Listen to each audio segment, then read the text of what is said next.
Boa noite, sejam bem-vindos ao evento que comemora o Dia do Internacionalista. Nós teremos 2 noites de atividade. Hoje contaremos com a participação do professor Eugênio Tironi e amanhã com a participação do professor Adriano Codato. Nessa noite contaremos com tradução simultânea espanhol-português e amanhã apenas com português. Para fazer a abertura oficial dos trabalhos, passo a palavra para a professora da Escola de Gestão Pública, Jurídica, Política e de Segurança, professora Débora Veneral.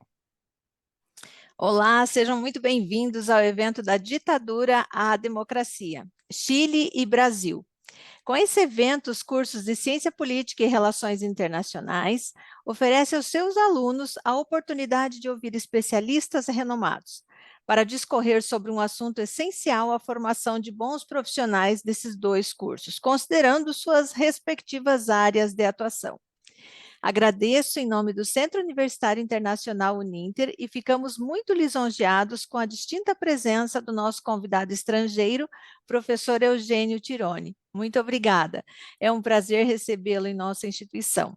Estendo meus agradecimentos também ao professor Adriano Codato, que estará conosco amanhã. Muito obrigada, professor, pela relevante contribuição acadêmica aos nossos alunos e ouvintes.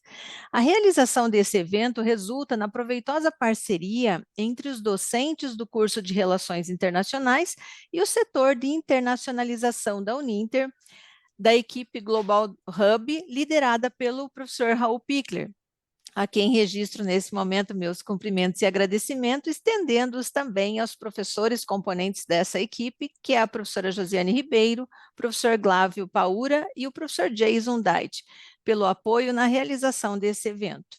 Muito obrigada pela presença de todos, desejo um excelente e proveitoso evento e agradeço mais uma vez a oportunidade de estarmos todos aqui trazendo exímios conhecimentos para os nossos alunos, tanto do Brasil como do exterior.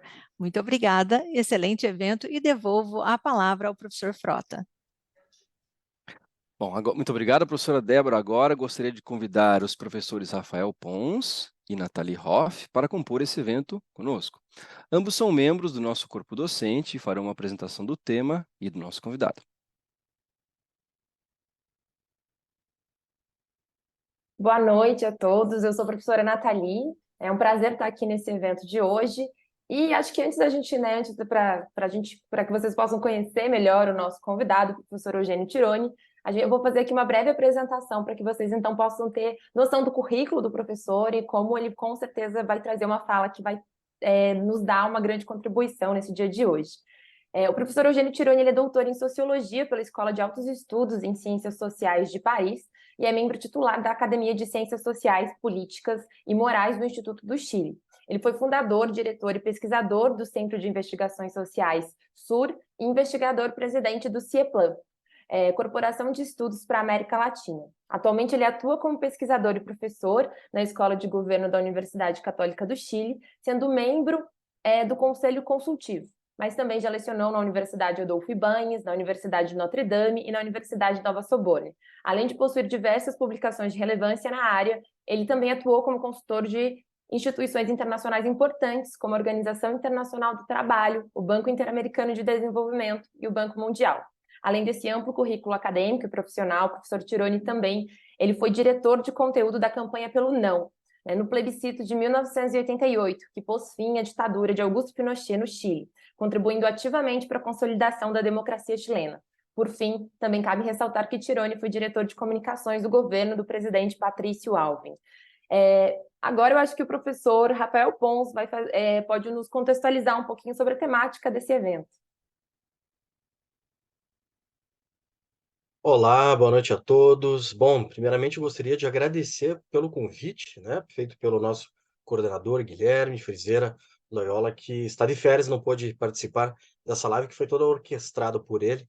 E também dizer que é uma grande honra estar aqui nessa semana, nesse dia fantástico que é o Dia do Internacionalista. Na verdade será amanhã, mas é um conjunto de lives que tem como objetivo, então, trazer esse tema muito importante em relação aos cursos de Ciência Política e Relações Internacionais.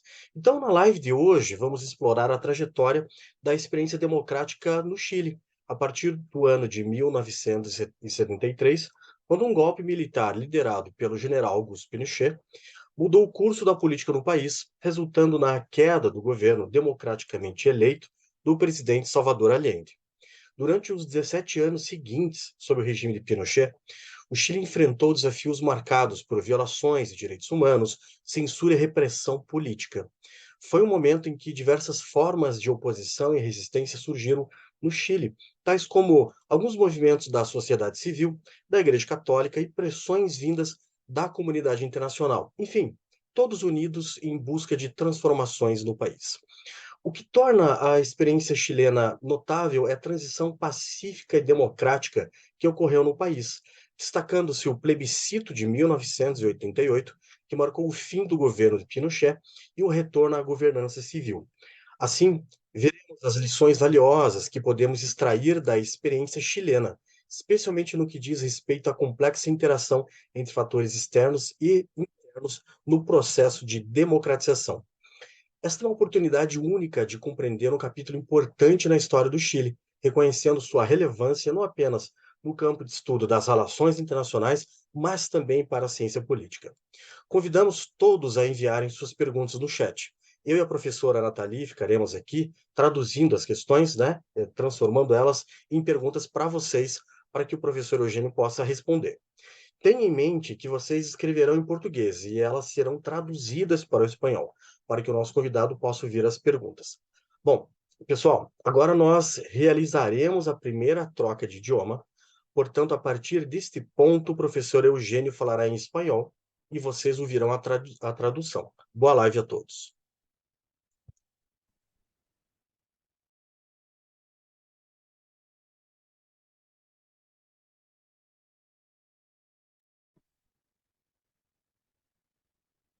Bueno, muchas gracias por la Muito obrigado por las palabras de- pelo convite, pela palavra de Nathalie e Rafael.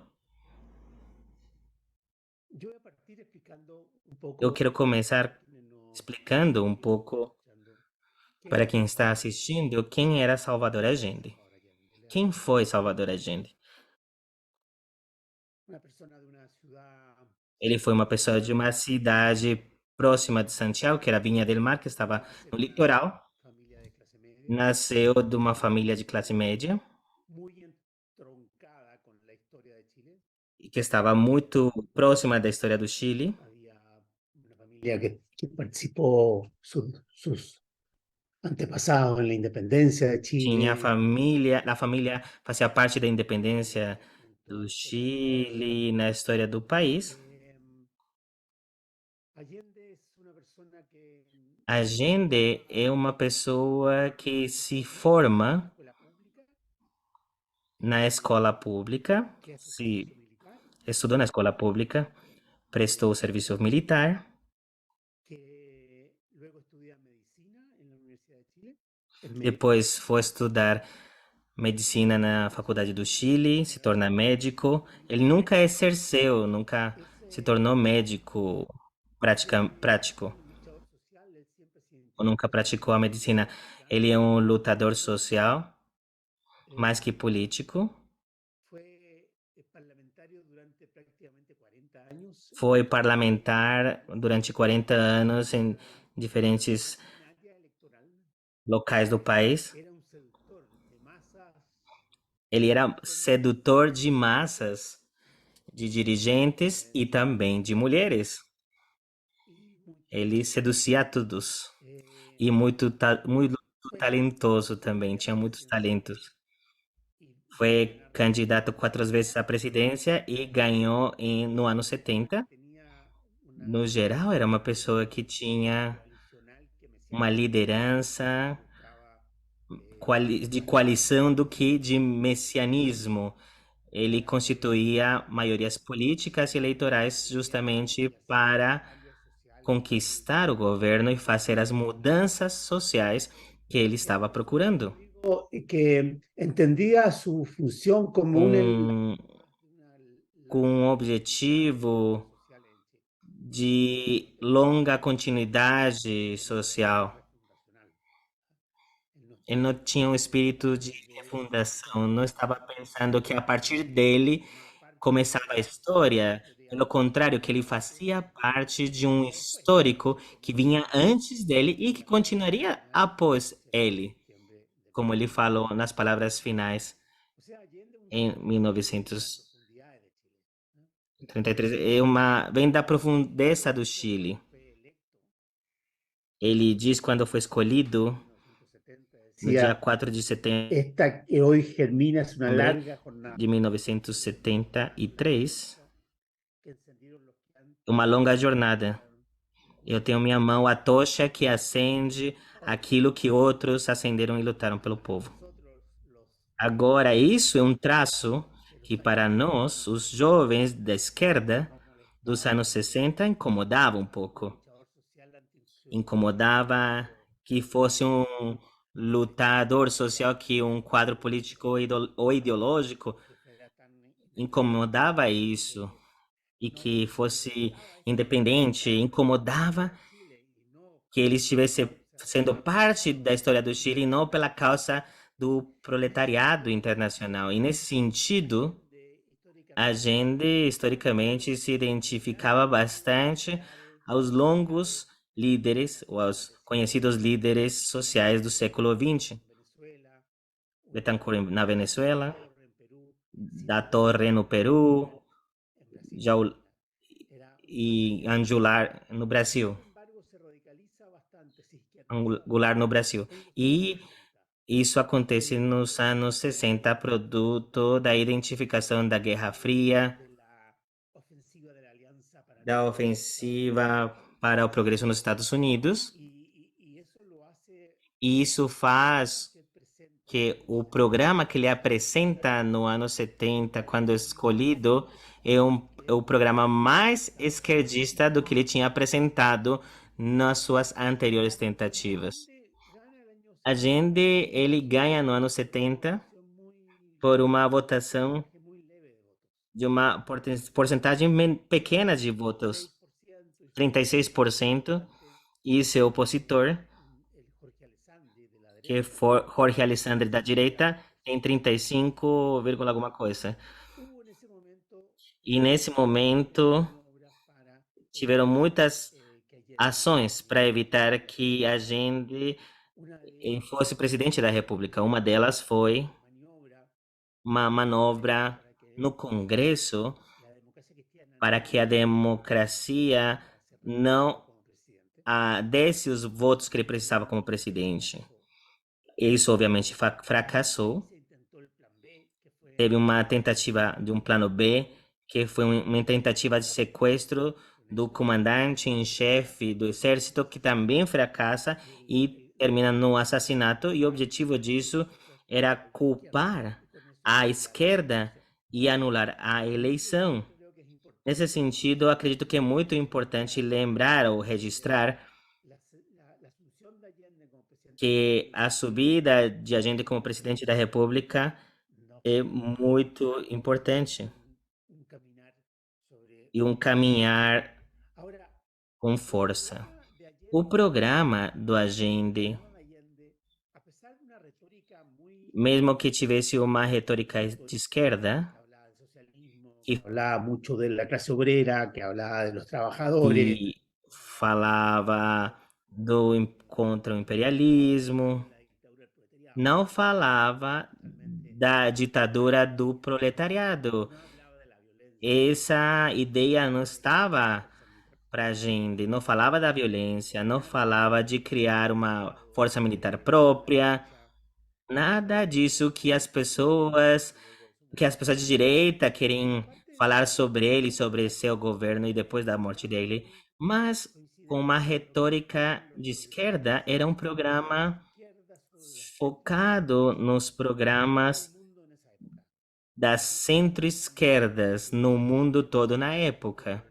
Estamos falando dos anos 70 e que foram os programas que se implantaram na Europa, que tinha 3 pilares. O primeiro, industrialização de un através fortalecimiento del mercado interno, una cierta autarquía, digamos, que uma autarquia na industrialização. O segundo pilar, uma integração do sistema do mundo popular que estava excluído, e no caso do Chile era fundamental esse mundo agrícola, camponês e dos pobres da cidade, os marginais urbanos. E o terceiro pilar era uma ampliação da democracia política, do sistema político, incorporando novos segmentos para os eleitores e fazendo participar das eleições. Tudo isso a gente chamou de avançar por uma via política institucional na direção de um socialismo democrático, pluralista e libertário, ou libertador. Nesse plano, é importante registrar também que o governo de Allende, em nenhum momento, quebrou esse compromisso. Não tiveram presos políticos, não teve censura de imprensa. Existiu a completa liberdade de manifestações por aqueles que estavam contra o governo. Então, não foi restringida nenhuma liberdade social ou política ou cultural. O governo de Allende começa com resultados muito positivos, porque era um governo muito ambicioso nos primeiros meses. Esse número importante de monopólios são colocados baixo o controle do Estado, porque se pensava que era o melhor caminho para fomentar a industrialização e apoiar a pequena e média empresa. E essa política de estatização de empresas foi apoiada por um marco político no Chile. Não foi somente uma ideia da União Popular. Depois disso, intensificou a reforma agrária. A reforma agrária vinha com o governo anterior de Eduardo Frei, que era um democrata cristão do centro, fortemente apoiado pelos Estados Unidos, e ele implementou uma nacionalização do cobre, que é a principal riqueza do Chile, sem pagar indenização para empresas proprietárias que eram dos Estados Unidos. E tinha obtido ganâncias excessivas no passado, essas empresas, ou lucros excessivos no passado. E começaram várias medidas de restrição no Chile, que nunca tinha acontecido. Uma que foi muito importante, que foi a distribuição de meio litro de leite diário para cada criança do Chile. Isso, para a gente, fez que conquistasse uma popularidade em poucos meses, no primeiro ano. Existem eleições municipais em março, depois de assumir a presidência em novembro dos 70, onde ele tem 50% dos votos, mas depois disso, no final de 81, começam a aparecer problemas no sistema econômico, um desequilíbrio com a inflação, a falta de alguns produtos básicos para a cesta básica popular, especificamente de alimentos, e também começa a aparecer a mobilização popular. Os limites que tinham se colocado da reforma agrária foram transpassados. A estatificação das empresas também foram transbordados pelos trabalhadores que queriam tomar o controle das suas fontes produtivas e de trabalho. E, em parte, porque isso permitia melhores condições econômicas, mas também tinha um reconhecimento, dignidade, empoderamento de uma forma bem relevante, e começou a aparecer também um terrorismo que no Chile não se conhecia, bombas, tentativas de assassinato, que se soube depois que eram feitos por grupos de ultradireita, mas com a ajuda da inteligência das Forças Armadas. Os responsáveis já confessaram sobre isso, que fizeram que o conflito político ficasse mais forte, porque o Centro Democrata Cristão se associou à direita e criaram um bloco anti-Unidade Popular ou anti-agenda muito poderoso que tinha o controle do Congresso. E também precisamos lembrar que o governo de Allende começou a entrar em conflito com o poder judiciário e com a fiscalia ou a promotoria que estava encarregada da administração. Em 1982, no outubro, acontece um fato muito importante para entender o curso da história da União Popular.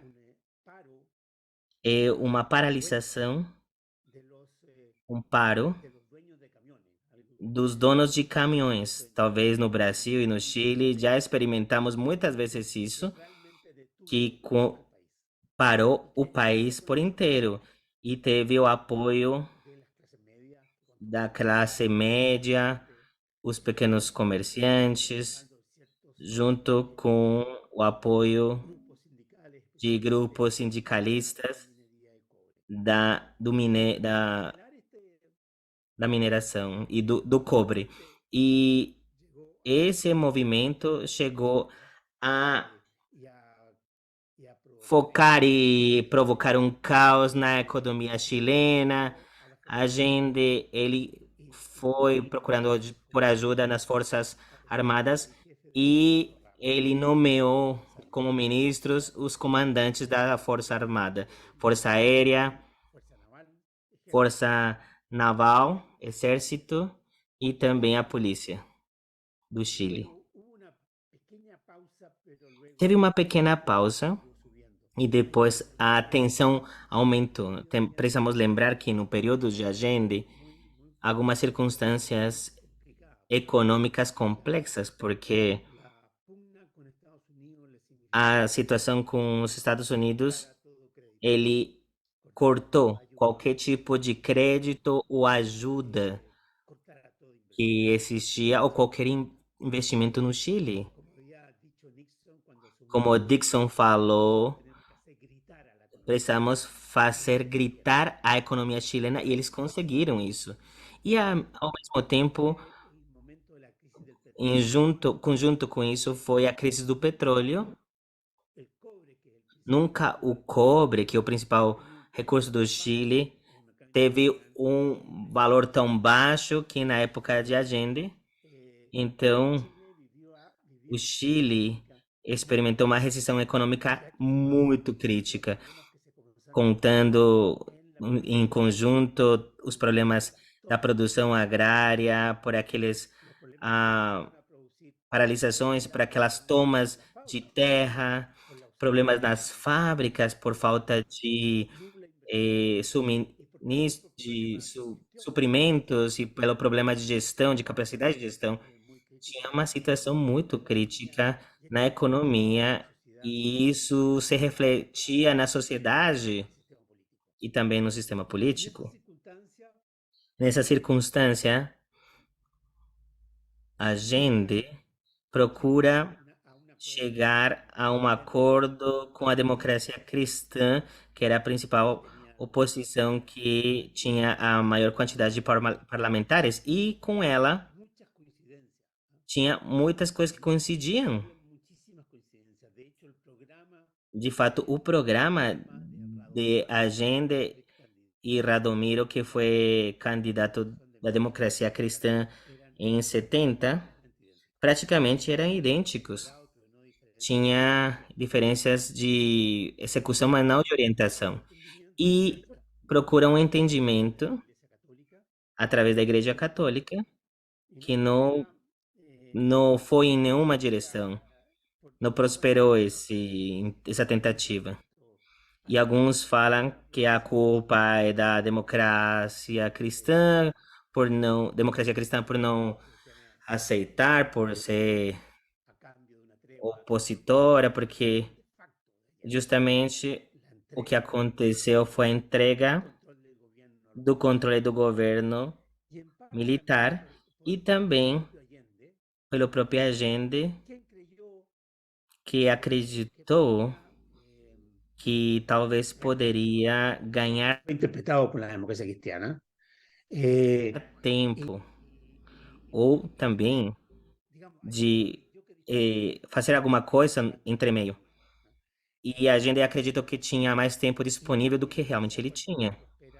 E esse acordo não prospera.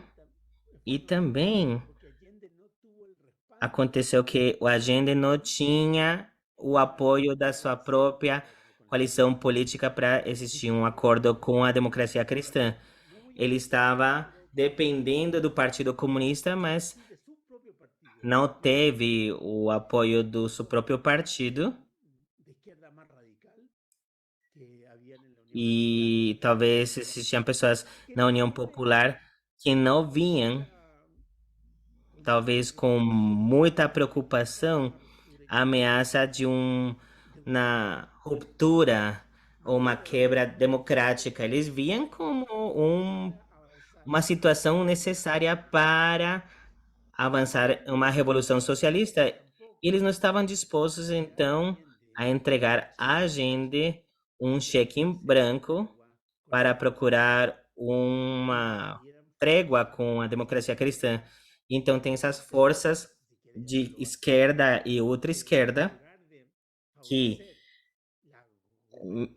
por não apoiar o ordem ou a governança do país, eles favoreciam a radicalização e a falta de organização ou ordem.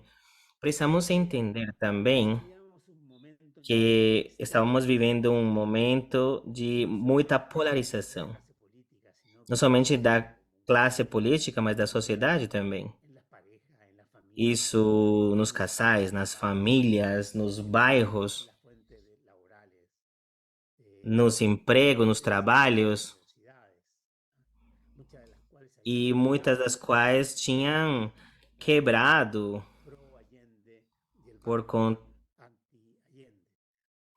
dos grupos de Allende e dos grupos contra Allende, e dos dois também, as duas instituições quebraram, e a população sentia que não tinha alguma outra saída, que os recursos, como o diálogo, o acordo, bom entendimento, já tinha esgotada. E como dizia alguns, que dentro da própria União Popular existia um setor que não via o perigo como realmente estava. Não via como uma ameaça, mas sim como uma oportunidade ir para uma revolução socialista. E a oposição de Allende também acreditava a mesma coisa. Grande parte da oposição à direita, mas também à democracia cristã, não queriam um acordo com a União Popular. Eles procuravam um fracasso gigante do experimento da União Popular para começar uma nova fase histórica no Chile. Eles estavam na procura.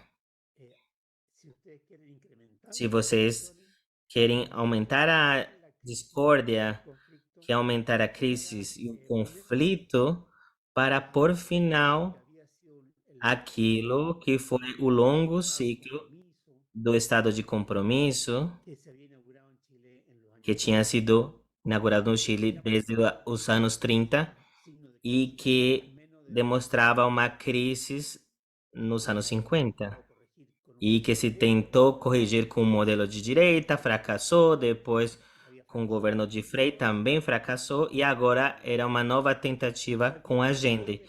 Então tinha um setor da direita intelectualmente poderoso, onde existia os Chicago Boys, o grupo de economistas que estudaram na Faculdade de Chicago, que gostariam de aproveitar a oportunidade para não somente tirar a Allende, mas também terminar com esse ciclo histórico e fazer uma revolução capitalista, neoliberal. É muito curioso isso, assim como a esquerda queriam a crise para provocar a revolução socialista, ou na oposição queriam a crise para provocar uma revolução de direita. E queriam mais o primeiro e não a segunda coisa. E aqui precisamos considerar uma coisa importante que é os Estados Unidos. Estados Unidos foi um ator importante na América Latina no século XX, obviamente, até o dia de hoje continua sendo. Vocês vivenciaram isso no Brasil, com a participação dos Estados Unidos do presidente John Goulart. No Chile, estava presente no Montalva em 64, esteve presente na tentativa de impedir o triunfo de Allende no ano 70 e foi um ator ativo e relevante na oposição a Allende em a destruição da economia chilena e na criação de uma situação de crise e de uma imprensa de oposição, entre outras coisas. Estados Unidos não queria, de nenhuma maneira, que se tranquilizara a situação ou uma trégua ou que poderia dar uma sensação de sucesso da experiência da União Popular. E por que isso? Porque ele não queria uma nova Cuba na América Latina, mas especificamente porque não desejava que, com o acordo da democracia cristã, se criara uma situação que poderia se reproduzir na Europa, e então era uma situação onde poderiam conviver abertamente no apoio ao mesmo governo, força de esquerda, incluindo o Partido Comunista, e forças do centro, como era a democracia cristã no Chile. Isso foi aquilo que o projeto do eurocomunismo, depois da queda de Allende, que é proclamado desde então. Mas, basicamente, Estados Unidos já vinha enxergando esse perigo. O perigo que, a partir de um exemplo bem-sucedido de alianças entre a esquerda e os comunistas com a democracia cristã no Chile, seria um exemplo para reproduzir na Itália, na França e em Espanha pós-franquista. Então, de fato, podemos dizer que o governo de Allende procura uma trégua com os Estados Unidos, pela discussão que existia na indenização das empresas que tinham sido nacionalizadas. Estados Unidos se nega porque estava procurando, obviamente, uma solução muito mais radical. Poderia Allende ter detido o golpe em 73? Eu vejo bem difícil. Acredito que já estava ditado a sorte. Um setor da esquerda que não aceitava o Allende ou negociar um acordo com a democracia cristã. Tinha a força dominante da direita, não queria esse movimento, preferia uma crise de um golpe de Estado, e Estados Unidos estava apoiando essa opção, mas podemos dizer que é óbvio que Allende e a União Popular não mediram as forças que estavam em movimento nesse momento. E talvez produto de algum romanticismo da época. a força que estava em marcha começou a se expressar com o assassinato do comandante-chefe do exército, mas isso não se reprimiu, senão foi uma negação. E a gente confiou até o último dia que a Força Armada seria leal, que ia respeitar a Constituição e seriam obedientes à sua autoridade. E isso explica por que nos seus últimos minutos ou horas de vida, estando na Casa da Moeda, ele fala tanto da palavra traição. Porque ele sempre acreditou ingenuamente que as Forças Armadas, a seu mando, seriam leais ao governo. Também ele não mediu que a reação do poder econômico estava também nesse momento. Obviamente, estava perdendo suas terras, estavam perdendo suas fábricas, estavam perdendo os bancos. E isso ia ter uma reação como a que aconteceu. E, obviamente, ele não mediu qual seria a reação dos Estados Unidos. E se fala muito que quando a gente se torna presidente, liga para o embaixador dos Estados Unidos, conta o plano de nacionalização do cobre sem compensação, e o embaixador dos Estados Unidos diz simplesmente: isso é inaceitável, e vai embora. Carlos Altamirano conta essa história naquela época. Realmente isso foi no ano 70.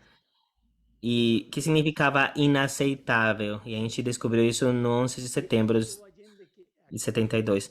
Isso levou que, no lugar de deixar mais tranquilo esses grupos mais radicais, ou essa situação mais radical do seu programa, ele continuou adiante contra todos, contra vento e maré, e pressionado pelos partidos políticos da sua coalição e também pressionado por um movimento social. O nível que teve de mobilização social, esse movimento de empoderamento, emancipação dos grupos vulneráveis, foi muito bom, muito positivo. A ideia não era detê-lo, porque foi um movimento muito poderoso que levou a gente a não fazer um esforço por contê-lo, porque teria sido muito doído e terminou por apagá-lo.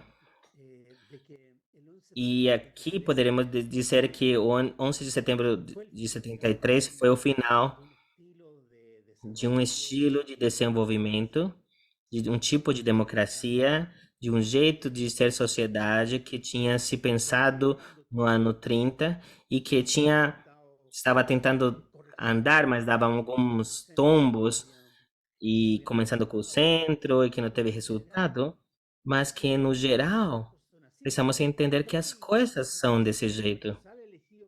Em 64, sai escolhido pelo fracasso de Alessandri. A gente sai escolhido pelo fracasso ou pelo sucesso relativo de Frei, e também escolhido pela promessa de corrigir e acabar a crise que estava acontecendo nos anos anteriores. Desde esse ponto de vista, o golpe de Estado no Chile em 73 é uma compulsão maior da sociedade chilena.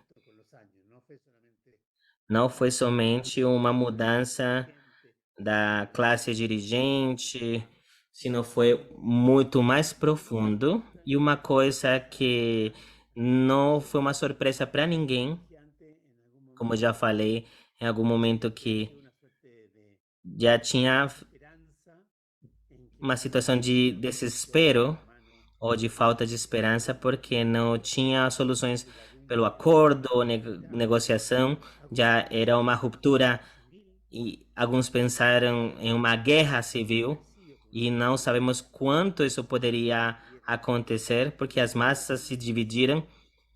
Allende foi uma figura decisiva para isso, porque o que mais ele tinha medo era uma guerra civil. Seu avô tinha participado de uma guerra civil que foi com muito sangue e ele não queria ser responsável em uma situação parecida. E também o surgimento de Allende em 11 de setembro de 73 tem a ver muito com o desejo de não ser um fator que levasse para uma guerra civil. O que ficava era um golpe de Estado, que era, como diz o livro, uma crônica de uma morte anunciada, todo mundo sabia o que ia acontecer, e terminou acontecendo em 11 de setembro. O que nos chama a atenção foi a extrema violência que as Forças Armadas usaram na manhã do 11 de setembro, porque não somente bombardearam o Palácio de Governo, também atacaram as casas do presidente da República, perseguiram e prenderam vários dirigentes políticos, mas também do sindicato, dirigentes do estudantil. Foram muitas pessoas que foram presas em poucos dias e muitas outras pessoas que eram líderes foram tentar pedir ajuda nas embaixadas.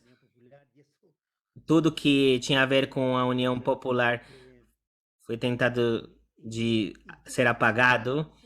E todas essas circunstâncias da resistência armada em relação do golpe militar foi literalmente Lula.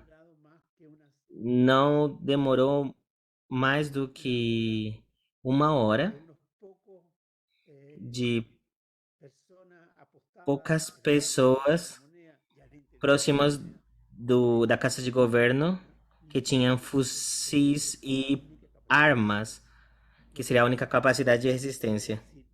O que prova a irresponsabilidade da esquerda, que falou de um enfrentamento armado, de fazer do Chile um novo Vietnã, e não tinha sido só uma espingarda velha e alguma pistola.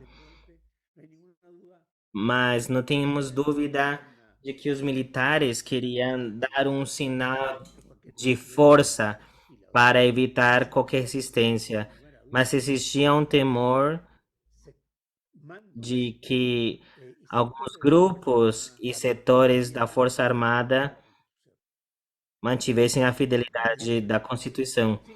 E isso era possível. Então, você tentou de dar um sinal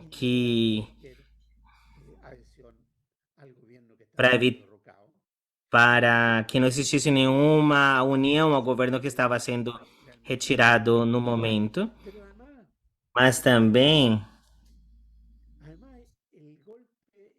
além disso, essa violência que foi da parte de cima, mas também da parte de baixo.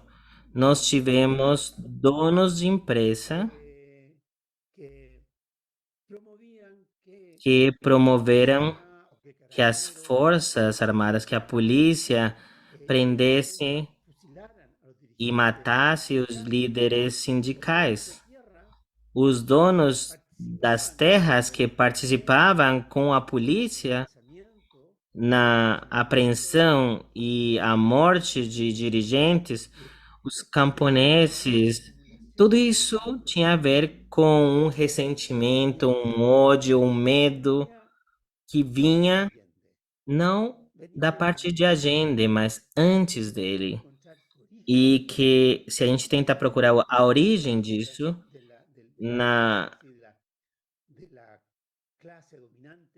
em relação da classe dominante, vinha por conta da reforma agrária E no caso da Força Armada vinha de uma propaganda muy propia de la Guerra Fría, de que vinha da Guerra Fria, que foi muito forte no Chile naquela época.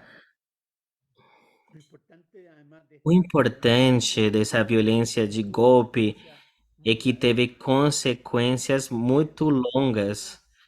O setor, digámoslo así, en las Fuerzas Armadas, cuando se da el golpe, podemos dizer que quando acontece o golpe, entre dos, se produz dois caminhos, dois grupos. ustedes creen que Um grupo, se buscaban vocês rápida restauración percebem, procurava uma de restauração rápida democracia da para volver democracia a un régimen civil. para voltar a um regime civil em mais ou menos 1 ou 2 anos. Sector Mas o outro grupo que argumentó que argumentava que se faziam isso, por un régimen se civil, voltavam para um regime civil em 2 anos, violencia, digamos, a violência dos militares, seguidos inevitablemente eles seriam perseguidos pela por justiça, las atrocidades cometidas pelas coisas que eles fizeram de violación a los derechos em humanos. relação de violação dos direitos humanos. Então,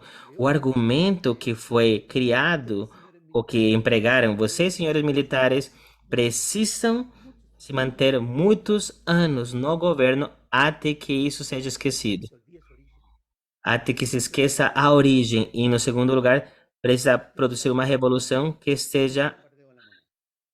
ao mesmo nível que o ataque à caça da moneda, tipo a Revolução Francesa, que esteja Eh, a essa altura, guillotina al rey. na guilhotina Eh, e o esa rei. revolución E essa revolução un grupo de civiles vieram um grupo de civis nessa revolução neoliberal. Chile No Chile, por exemplo, teve características sem nenhum precedente. Chile, Nós, no Chile, bajo la dictadura vivemos baixo a ditadura de Pinochet e sustentavam a violência do golpe. digamos, son inseparables. E isso não se pode ser separado, porque se tornou característica da ditadura na sua origem. Todo lo que alimenta su E isso foi praticamente o que alimentou o caráter que ela teve. un quiebre E violentísimo. teve uma quebra bem violenta, que passamos de um estado A una sociedad estructurada en torno al mercado. muito tranquila Sociedad para uma sociedade estruturada de mercado, donde reinaba la ciudadanía, o sea, se sentía onde reinava a cidadania. ilusión de igualdad. Tipo uma ilusão de igualdade, na verdade, que a cidadania Sociedad, passou a ser uma contrato, cidadania regulada por contratos, donde uma sociedade que más esenciales de las personas as necessidades básicas das pessoas, como saúde, educação, son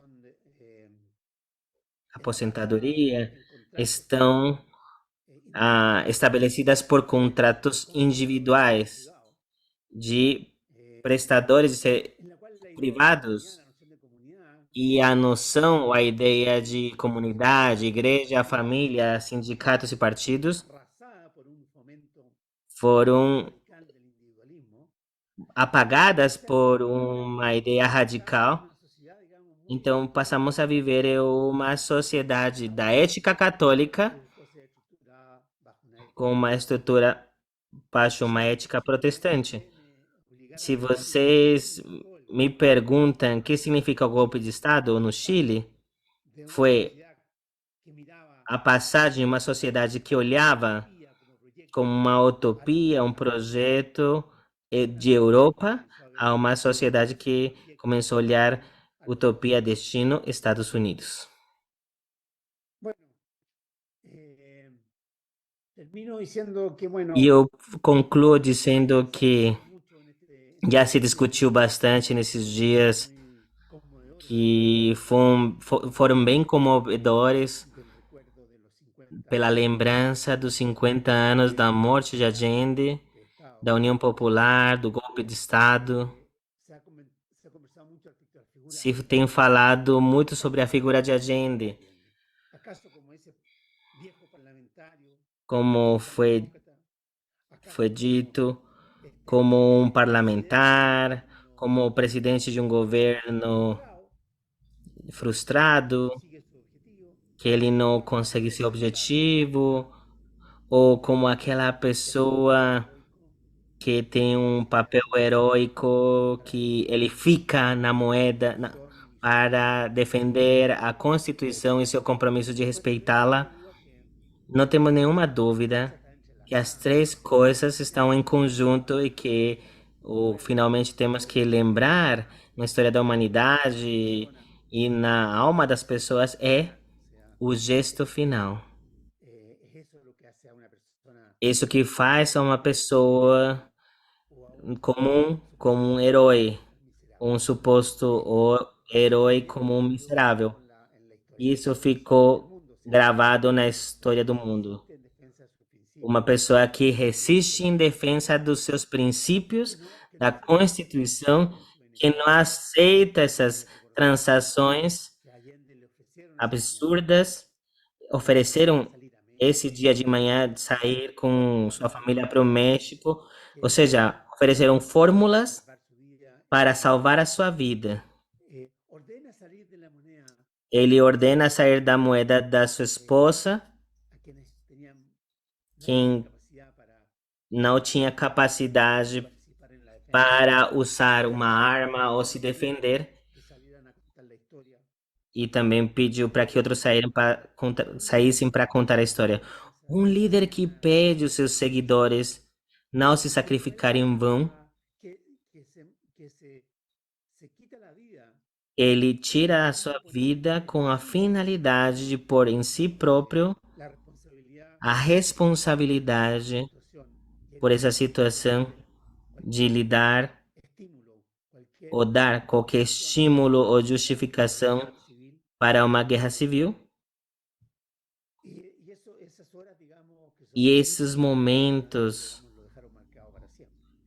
marcaram a história para sempre. E no Chile nós vivemos 17 anos onde não passou um segundo sem que nós não ouvíssemos falar contra Allende, falando as coisas mais absurdas da sua vida pessoal, sobre sua família, sobre seus desejos, sobre seu governo. E Allende continua na memória como ele está até agora, e sua marca é inesquecível. Não tem dúvida que ele deixou uma marca que é a revolução capitalista que a gente está vivendo, que em parte trouxe prosperidade econômica no Chile. Fomos o primeiro experimento neoliberal antes que Reagan e do restante do mundo. Essa revolução capitalista não poderia ter sido feita sem Allende morto na moeda, que um experimento desse tipo não poderia ser realizado. Mas também Allende é aquele que abre o passo. Esse é o exemplo, é sua marca que permite essa transição institucional para a democracia que você, Rafael, comentou antes. Assim como o Allende tentou uma transição, uma via chilena do socialismo, nós conseguimos no Chile uma via chilena à democracia. Nos dois casos, no caso de Allende, ele quis chegar no socialismo através da institucionalização burguesa, e no caso da oposição a Pinochet, nós conseguimos ir à democracia através da institucionalidade da ditadura, porque foi o plebiscito de 88. Foi chegar e derrotar o Pinochet na institucionalização da ditadura, através do plebiscito que tinha como objetivo, na teoria, ratificar a Pinochet para que ele continuasse no poder mais tempo. E acredito que isso é uma marca de Allende. Ele ensinou isso na esquerda chilena, que as mudanças precisavam ser feitas na instituição e não fora. A gente também deixou como uma marca um compromisso com a democracia e os direitos humanos, que hoje isso é muito forte na esquerda chilena quando vemos a postura do presidente Boric em relação ao sistema que valeu alguns contratempos na América Latina com alguns governos ou governadores, incluindo o presidente Lula. Acredito que o exemplo de Allende e a sua marca se observa na criação da concertação de partidos pela democracia. Isso é o cumprimento do sonho de Allende. É a reunião sob o mesmo programa e propósito da esquerda e da democracia cristã pela outra. Isso é concretizado no ano 88 no plebiscito, organizado por Pinochet, e se mantém nos governos e que permite ganhar o governo e manter quase isso por 20 anos.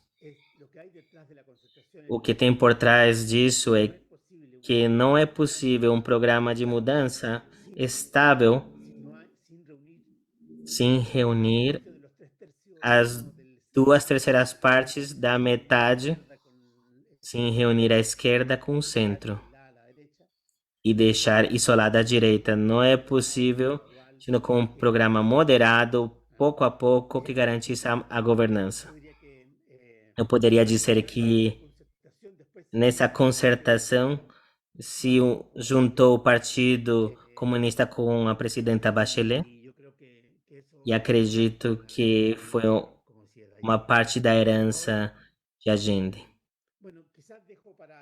Talvez eu deixe para depois, para as perguntas ou comentários, como isso foi traduzido no Chile, que tem acontecido nos anos recentes, mas, como eu já disse, deixo isso para os comentários ou as perguntas agora. Obrigado. Muchas gracias, profesor Eugenio, por su presentación.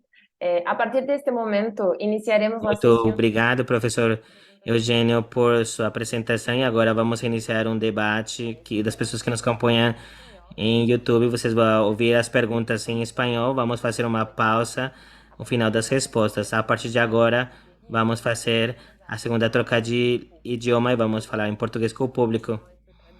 E vocês vão ouvir a voz do tradutor. Então, muito obrigado, Eugênio, pela, enfim, é brilhante e também emocionante exposição, né? Acho que quem estava acompanhando conseguiu sentir não só as suas palavras, mas também, enfim, que você viveu isso, né? Isso fica transmitido para nós, assim, né? E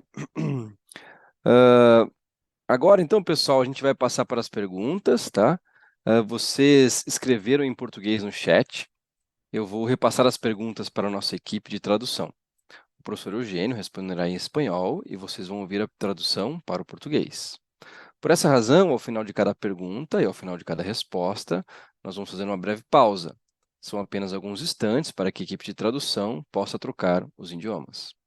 Professora Nathalie e professor Rafael, imagino que estamos com bastante participação no nosso público, né? Então vamos começar com qual assunto, professora? Bom, professor, temos sim, professor Frota, a gente tem várias interações e algumas questões muito boas e que se conectam com a fala do professor Eugênio, e eu acho que eu vou começar com uma que vem um pouco dessa reflexão, que traz um pouco, né, levanta a questão dessa reflexão que o professor Eugênio veio fazendo sobre todo o impacto desse processo de transição de um regime democrático para um regime autoritário ali na história chilena, algo que né, não é particular do Chile, né, muitos dos países latino-americanos passaram por isso durante a Guerra Fria. E a pergunta ela é da Alice Lima Souza, e ela perguntou o quanto que a ditadura impactou a visão e o comportamento dos chilenos com relação à democracia, né? no Brasil a gente sabe que isso gera muito impacto, é interessante a gente entender melhor como é que isso aconteceu ali no Chile, né? Quais são os efeitos da ditadura para o comportamento político, né? E para a visão da democracia dos chilenos de um modo geral.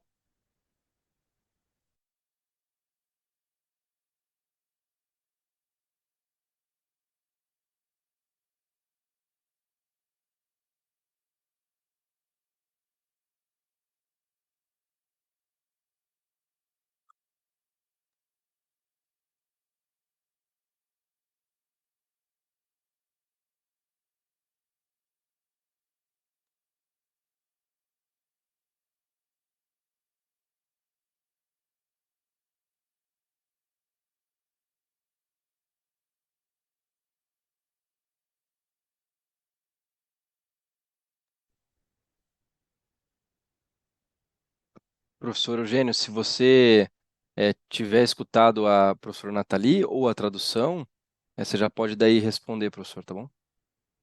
No, no he escuchado la traducción. ¿Ah? Não Não escutou a escuchava. tradução? Tá, então, professora No. Nathalie, você pode ajudar o professor Eugênio, por favor? Voy a intentar con mi español, que no es de los mejores, pero profesor, Vou tentar com o meu espanhol. Alice Lima Souza, Alice Lima Souza, que estuvo aqui na apresentação,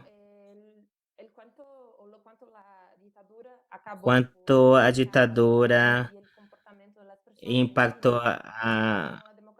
as pessoas no Chile em relação à democracia, como isso criou impacto, como as pessoas percebem a democracia no Brasil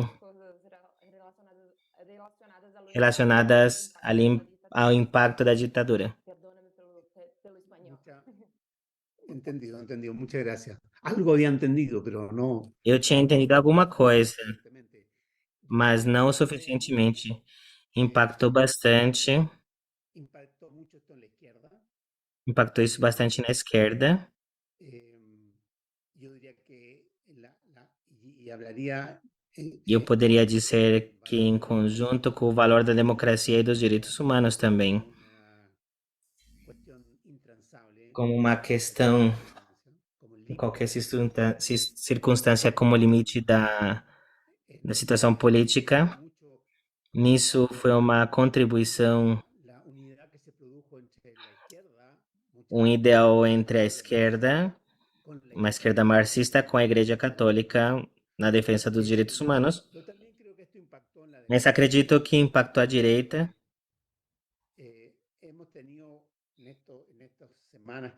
Nessas semanas que passaram, um forte debate com a direita sobre a condena do golpe militar. A direita se negou a condenar isso. Não tenta culpar a União Popular e a Gente, mas não tem nenhuma dúvida, ou não temos nenhuma dúvida em relação que a própria direita se pronuncia com muita força a favor da democracia, em contra da quebra, essa quebra das instituições e em relação da força dos direitos humanos. Não foi possível criar uma ideia em comum, mas, pelo menos, foi possível um documento de todos os ex-presidentes da República, incluindo Sebastião Pinheira, que é um governante de direita, em relação desses valores de rejeição à violência, de respeito à democracia e dos direitos humanos. E acredito que hoje no Chile temos um crescimento muito importante da extrema-direita, da direita radical, mas a direita radical chilena tem bastante cuidado quando falamos dos temas ou as matérias que podem atacar a democracia e os direitos humanos. Nesse ponto de vista, a experiência da União Popular e de Allende e seu sacrifício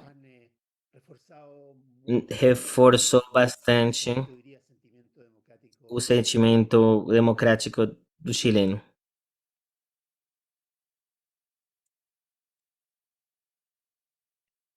Professor, posso fazer uma pergunta para você? Nosotros temos uma pergunta do professor Gerson Brusenko, é de nossos professores de nossa universidade. A pergunta é: quais são os desafios para a democracia chilena em la atualidade? Quais são os desafios para a democracia chilena na atualidade, entendendo as ditaduras e o pensamento conservador que persiste na América Latina?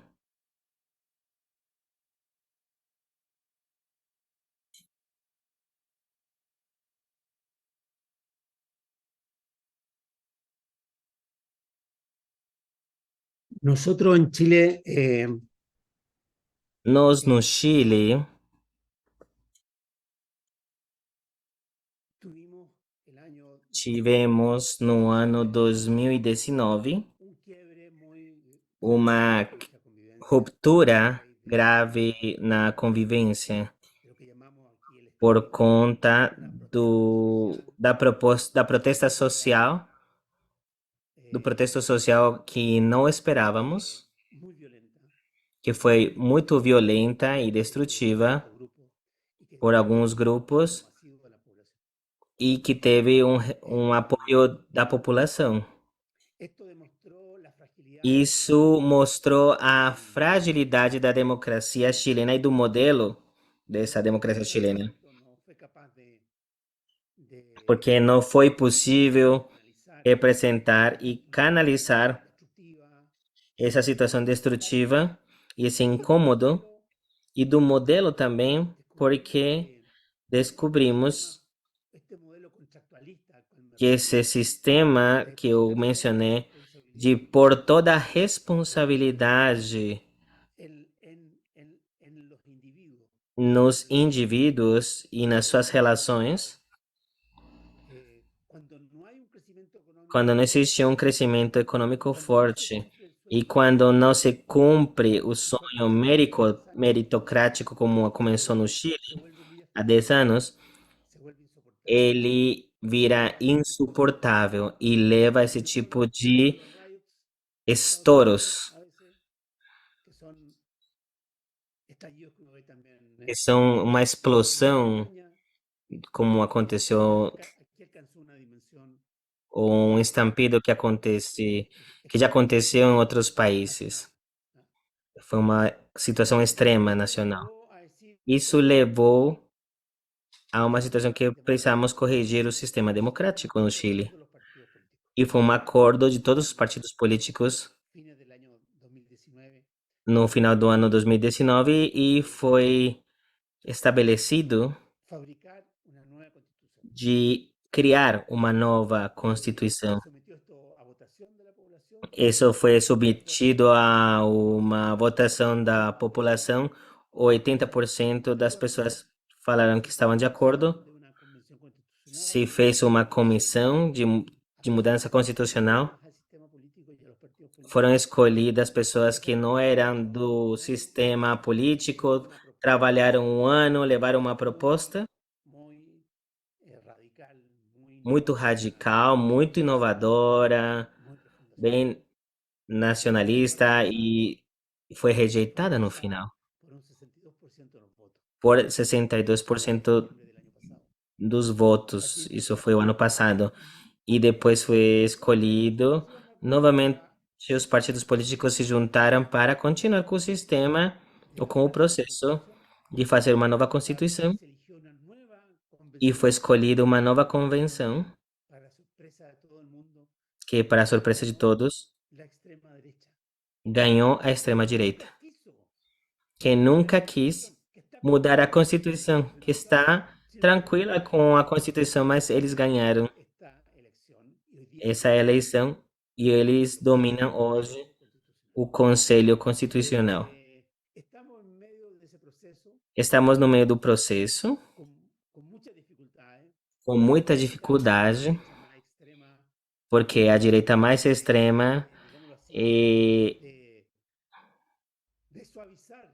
no lugar de deixar mais tranquila essa situação autoritária ou mostrar uma coisa mais neoliberal, está deixando muito mais forte. Então, está eliminando, bom, de novo, consolida todos os sistemas de saúde, educação, reduz a participação do setor público nos planos possíveis e não menciona a mudança climática e está bem retrogrado em relação dos direitos das mulheres, o que faz que nas pesquisas existe uma maioria que votaria contra do plebiscito que está projetado para o 17 de dezembro,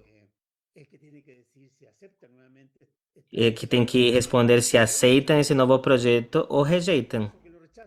Se eles rejeitam, vamos ficar com a mesma Constituição que temos e o processo vai ser anulado. E se aprova, não sabemos o que vai acontecer, porque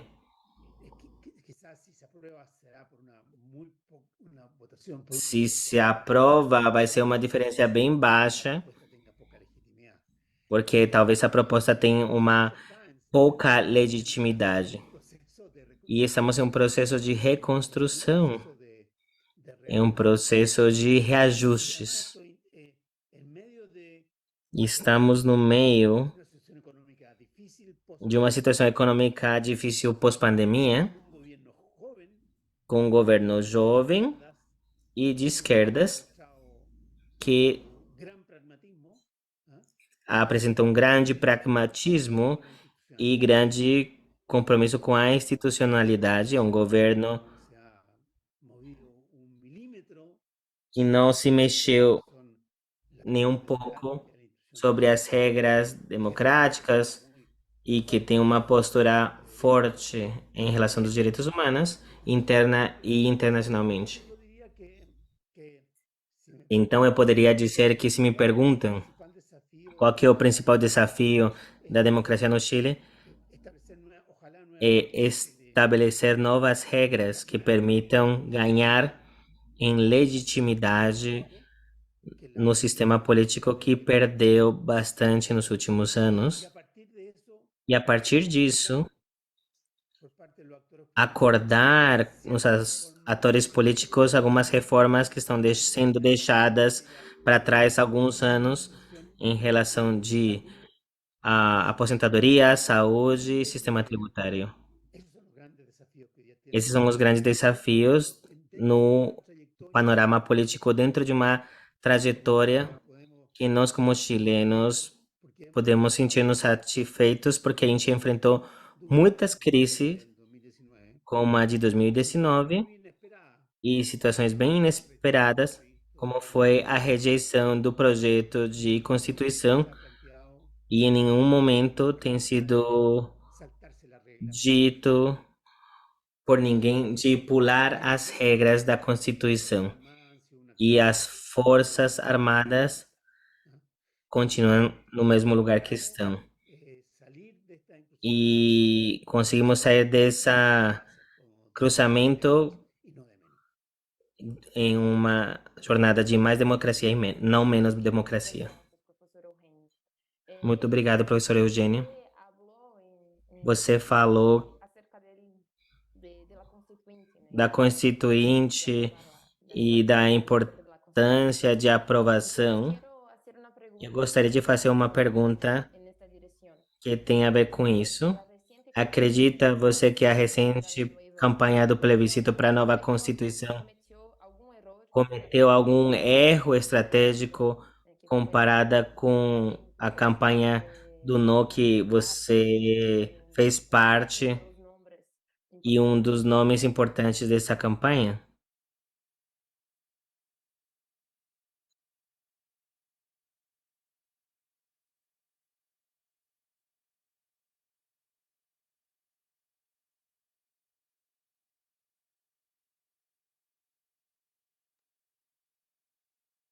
Muy buena pregunta. Yo creo que Excelente pergunta. el problema mismo de la convención no fue la O campaña, problema sino que não fue el foi a contenido. campanha, mas o conteúdo. En el caso del no, el No caso contenido do não, o fue conteúdo foi bem simples. evitar que Pinochet Evitar que siga 8 años en Pinochet el gobierno continuasse 8 anos no y governo conseguir que e haya conseguir elecciones que donde cada sejam uno feitas pudiera eleições onde cada um poderia escolher a su gusto. um candidato ao presidente do seu Nada más. gosto. Era isso. No dijimos que íbamos a desmontar el Não falamos modelo que económico, íamos a no dijimos que íbamos mudar o modelo econômico, que íamos no dijimos que trazer algum castigo, que íamos a mudar a nossa posição internacional, nada. Foi uma coisa muito que concreta no atemorizaba a la población, e que não trazia que era medo para a nuestro principal população, que era nosso no principal era Pinochet, no era adversário, porque não era la adversário, não era o Pinochet, era o sino medo. la inacción. E o medo que leva a uma indiferença En el caso de la ou convención fue exactamente opuesto.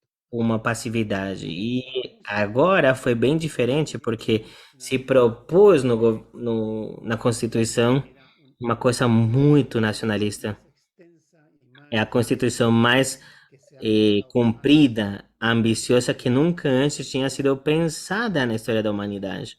Abordaba todos los temas imaginables, Tocava todos os temas desde la possíveis, desde o jeito de falar, desde la manera de comportarse do jeito de se de comportar, los animales y de la dos naturaleza, direitos dos animais e a natureza, y replanteaba la distribución del poder territorial, repensava a estructuraba administração ou a distribuição territorial, en siglos como el Senado de la República, repensava instituições como o Senado, modificar de los jueces y de o controlar los jeito jueces. O sea, de escolher os prácticamente juízes, dejó praticamente piedra sin tocar.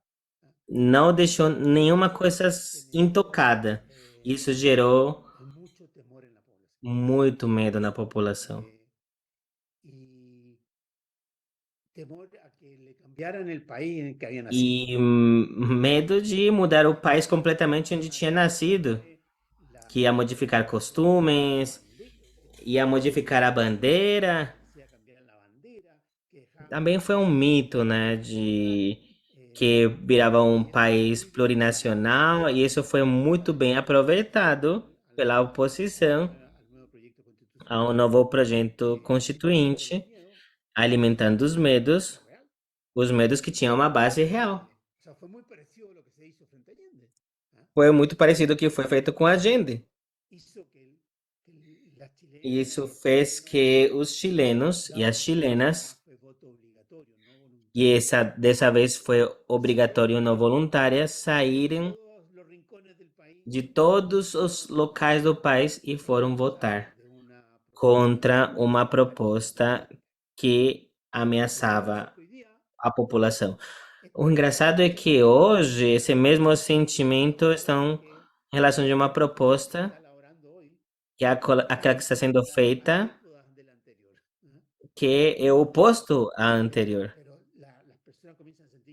Mas as pessoas estão pensando que vai retirar direitos das mulheres, vai eliminar o aborto, está tirando a força do papel do Estado e isso também cria temores. Esse projeto constitucional de hoje comete os mesmos erros que do anterior. E se isso não é corrigido, o resultado vai ser ruim também. E isso demonstra uma extrema sabedoria do povo chileno. Professor, eu tenho uma Professor, pergunta de eu Fernando. tenho uma pergunta de Fernando no nosso chat. No Brasil, os militares continuam apoiando o golpe de Estado e a volta à ditadura. Acontece a mesma coisa no Chile?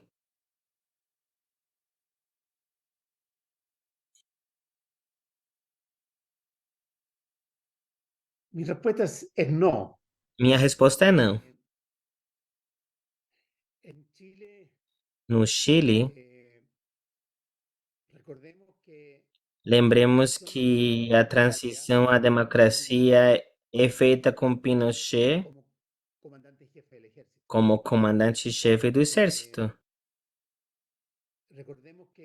Lembremos que foi feita baixo normas que permitiam às Forças Armadas resistir à ordem e às decisões do presidente da República e impediam o presidente intervir na eleição dos seus mandos com forças muito envolvidas na vida política. Isso muda com Ricardo Lagos. Ele faz uma reforma bem relevante. De fato, a Constituição atual não tem a assinatura de Pinochet e sim de Ricardo Lagos, e nessa reforma elimina todas as prerrogativas não democráticas que tinha anteriormente. Esse mesmo ano, as Forças Armadas fazem um gesto de reconhecimento da sua responsabilidade no, na defesa dos direitos humanos. Precisamos dizer que a justiça não é perfeita.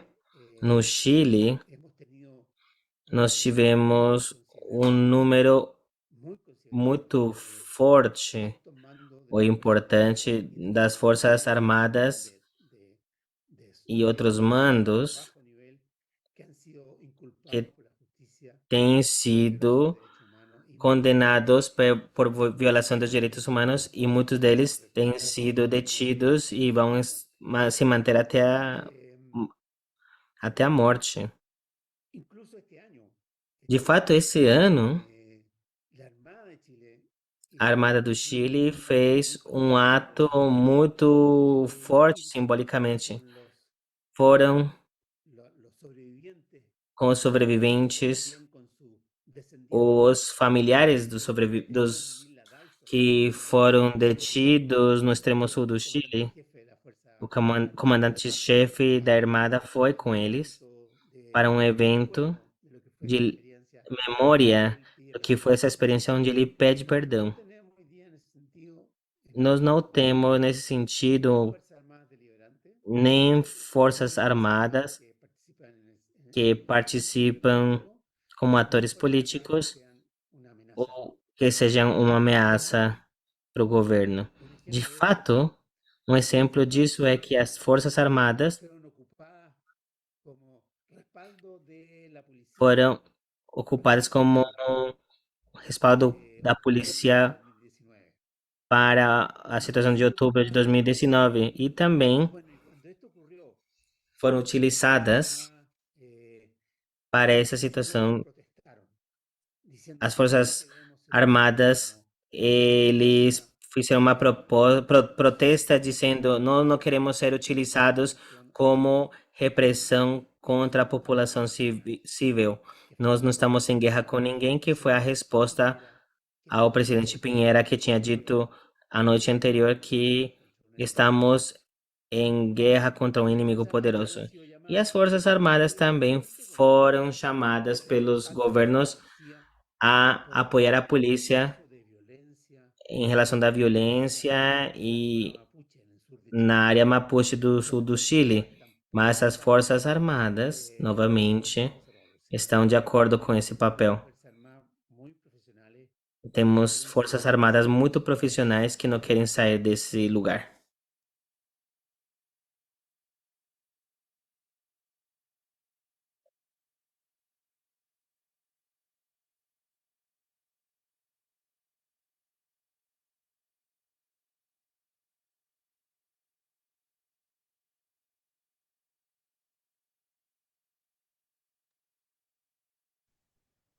Professores, temos mais uma pergunta aí, professores?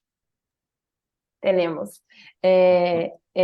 Profesor Eugenio, tengo una pregunta respecto de las Professor Eugênio, tem uma pergunta sobre a fake news. As fake news tiveram um efeito muito forte nas eleições nos últimos anos. e também afetaram o Chile. É possível fazer alguma coisa para combater esse problema no Chile que afete o novo plebiscito?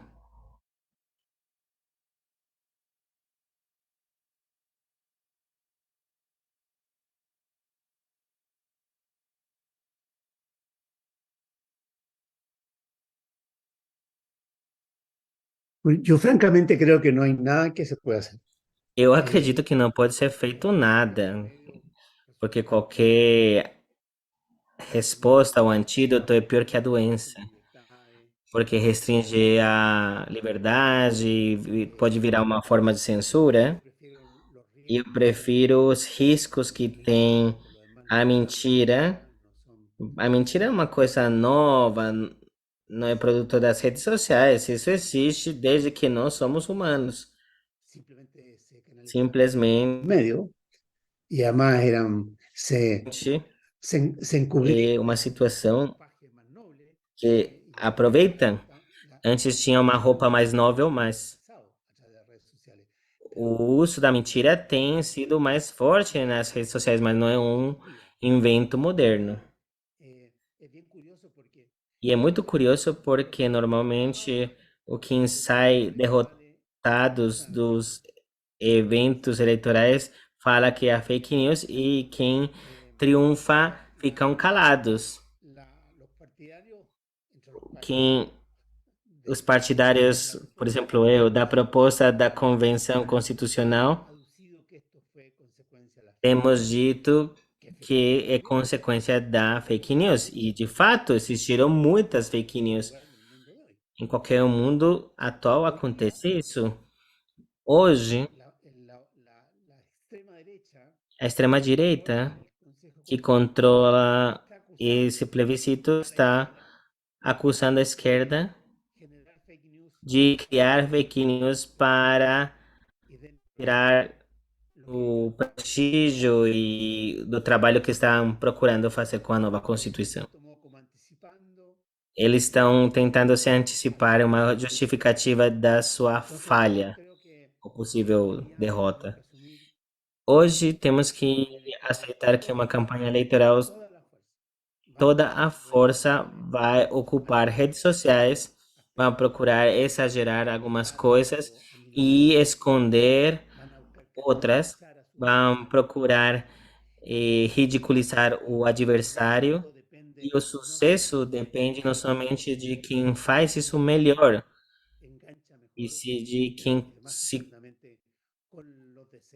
se conecta mais profundamente com os desejos, com os medos, com os pedidos da população.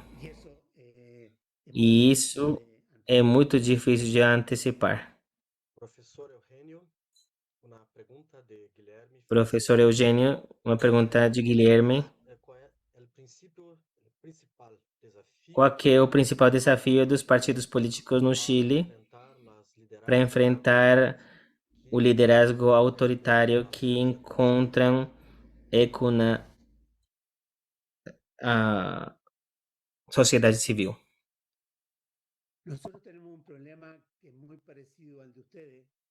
E a gente tem uma situação muito parecida com vocês, mas que antes não tínhamos. Temos uma fragmentação extrema dos partidos políticos.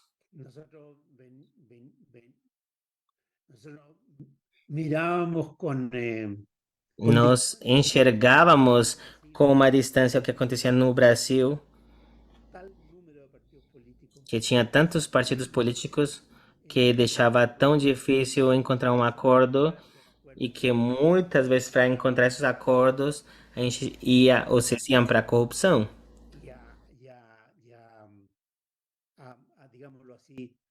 E agora coisas bem escandalosas também aconteciam. E nós, durante a parte da transição, tivemos dois blocos. O bloco do não e o bloco do sim. O bloco do não e do sim, que se mantinham com muita disciplina, muita organização, e que estava tudo bem disciplinado no parlamento. Isso se quebrou mais ou menos 10 anos, quando mudou o sistema eleitoral e que ficou mais proporcional e quando os blocos de centro-esquerda terminou diminuindo, porque já tinham alcançado a sua meta e aí começaram a ter diferenças de como avançar. A ideia progressista no mundo todo se fragmentou e hoje nós temos entre somente 2 blocos, temos agora 22 partidos de vários blocos que não têm disciplina interna e que deixou bem difícil a governança do país. Então, eu acredito que uma das coisas que são mais relevantes e que se discute bastante sobre a Constituição, como reduzir ou criar barreiras que evitem a fragmentação política e partidária. Como levar a uma disciplina nos partidos ou estimular os acordos dentro do Congresso e uma cooperação entre o executivo e o poder do Congresso ou legislativo. E um dos fatores que no Chile, como outros países do mundo, provavelmente do Brasil, um dos fatores que alimenta o sentimento autoritário da população é ver que a classe política não está conseguindo chegar a algum acordo sobre as questões que afetam a vida cotidiana das pessoas e que consome a energia em um permanente enfrentamento ou um permanente conflito ou discussão. Professor, tenemos una última pregunta. Última pergunta, professor. Não foi possível uma coordenação entre Boric e a esquerda mais tradicional e o centro-direita para derrotar a extrema-direita no processo constituinte do Chile?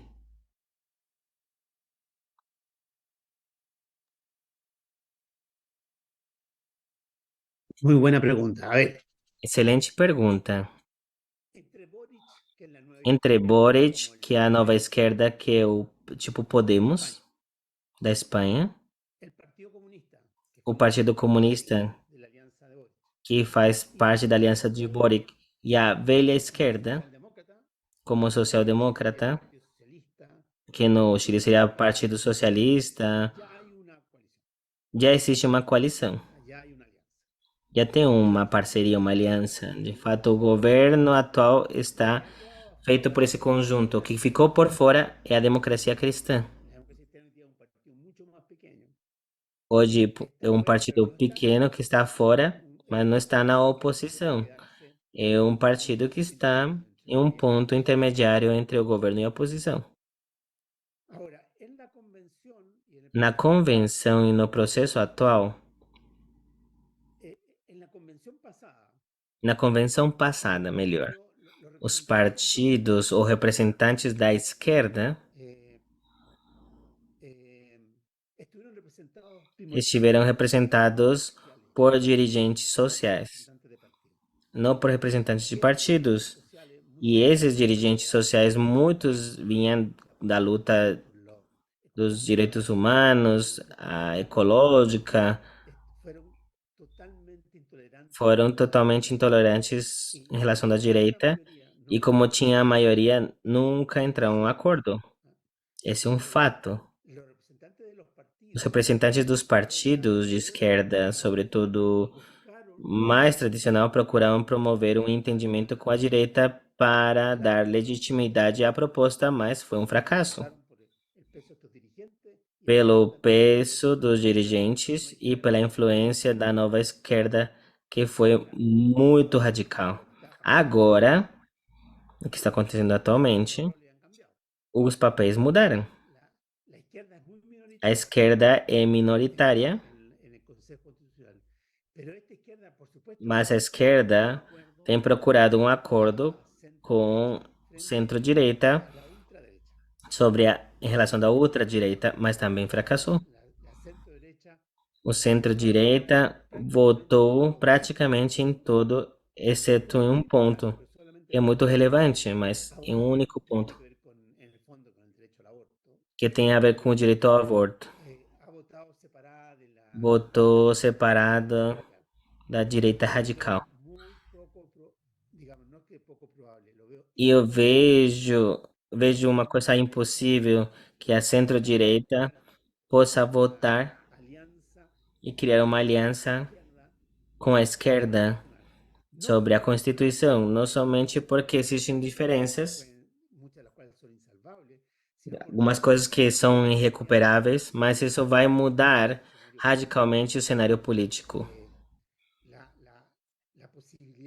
A possibilidade da direita de voltar ao poder no Chile na próxima eleição presidencial é que precisa estar unida. E se tem uma quebra constitucional, essa unidade vai se tornar impossível. Eu vejo muito difícil que aconteça essa unidade.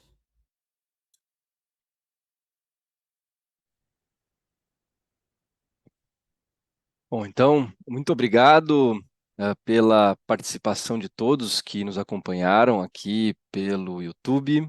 Muitas graças por la participação de todos. Quero agradecer lá. Muito obrigado pela participação de todos. Agradeço o professor Eugênio Tironi estar conosco nesse evento que celebra o Dia do Internacionalista pela gestão pública e de segurança sobre o observatório da nossa escola. Obrigado a todos que estiveram conosco nessa noite e amanhã vamos estar com a colaboração do professor Adriano Codato para falar da experiência brasileira. Muito obrigado novamente.